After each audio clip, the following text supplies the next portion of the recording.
Welcome back to my channel. நீங்கள்லாம் எப்படி இருக்கீங்க? நான் உங்கள் விஜயகுமாரி. இன்றைக்கி நம்ம ஒரு வத்தல் வெரைட்டி தான் பார்க்க போகிறோம். இன்றைக்கி நம்ம பார்க்க போகிற ரெசிபி சுண்டக்காய் வத்தல். இதை நீங்கள் செஞ்சு வச்சுட்டிங்கன்னா ஒரு வருஷம் வரைக்கும் ரொம்ப நல்லா இருக்கும். மழை நாளெல்லாம் இதை பொரித்து போட்டு வத்த குழம்பு பண்ணிங்கன்னா ஜம்முன்னு இருக்கும். இப்போ எப்படி பண்ணுறதுன்னு பார்க்குறேன். 1 கிலோ பச்சை சுண்டக்காய் எடுத்துன்னு இருக்கேன் பாருங்கள். இதை இப்போ வத்தல் செய்கிறது எப்படின்னு உங்களுக்கு செய்து காமிக்க போகிறேன்.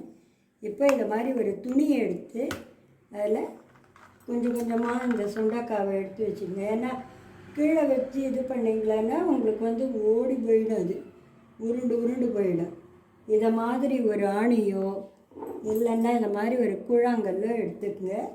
இது உங்களுக்கு ரொம்ப இது பண்ண தேவையில்லை. லைட்டாக இது மேலே ஒரு தட்டுனா போகிறோம். இது வாய் 2ஆக பிளந்தா போகிறோம். இந்த மாதிரி இதை இந்த மோரில் நன்னா தயிரை கடைஞ்சி வச்சுருக்கேன். கொஞ்சம் புளிப்பாக இருக்க தயிர் ஒரு கிண்ணம் எடுத்து கடைஞ்சி வச்சுருக்கேன். அதில் இதை போட்டுக்கலாம். இதே மாதிரியே எல்லாத்தையும் லைட்டாக ஒரு தட்டி போட்டுக்கணும்.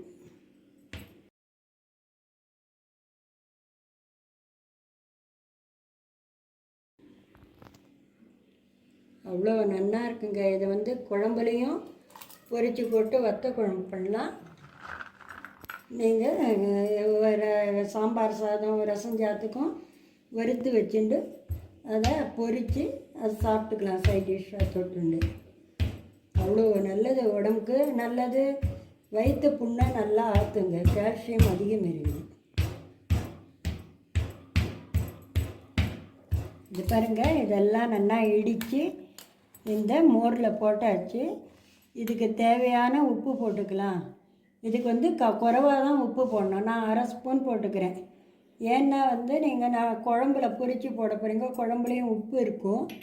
அதனால் இப்போ உப்பு போட்டு நல்லா மிக்ஸ் பண்ணி விட்டுடணும்.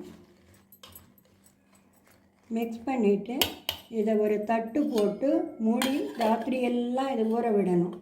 இந்த சுண்டக்காய் ராத்திரி ஃபுல்லாக இந்த மோரில் ஊறி இப்படி ஆகிருக்கு. இப்போ இதை வெயிலில் காய வச்சுக்கலாம். ஒரு பிளேட்டு எடுத்து இதை நல்லா மோர் இல்லாமல் கையில் பிழிஞ்சி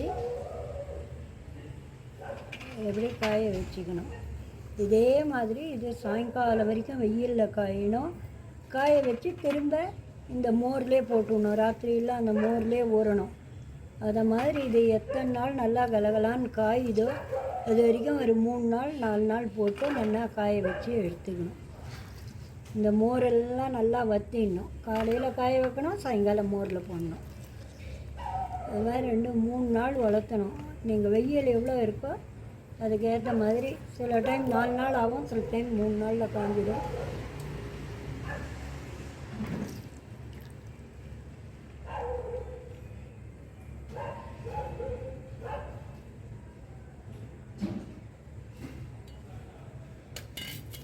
இது பாருங்கள், இது 4-5 நாள் நல்லா வெயிலில் காய வச்சு எப்படி கலகலகலான்னு நல்லா காஞ்சிட்டு வருங்க. இப்படி கையில் எடுத்து அப்படி உடைச்சா உடையணும். இதை நீங்கள் பிளாஸ்டிக் டப்பாலேயோ பாட்டில்லையோ போட்டு வச்சுட்டிங்கன்னா 1 மாதம் இல்லை 1 வருஷம் உங்களுக்கு நல்லா இருக்கும். நீங்கள் வத்த குழம்புக்கும் இதை வறுத்து போட்டுக்கலாம். சாம்பார் ரசத்துக்கும் வறுத்து சைடில் நீங்கள் தொட்டுக்கலாம். இதை நீங்களும் ட்ரை பண்ணி பார்த்துட்டு உங்களுக்கு பிடிச்சிருந்தா மறக்காமல் சப்ஸ்கிரைப் பண்ணுங்கள். இது உங்களுக்கு பிடிச்சிருந்தா சப்ஸ்கிரைப் பண்ணுறதோடு நிறுத்தாதீங்க. எப்படி இருக்குன்னு சொல்லுங்கள். தேங்க்யூ.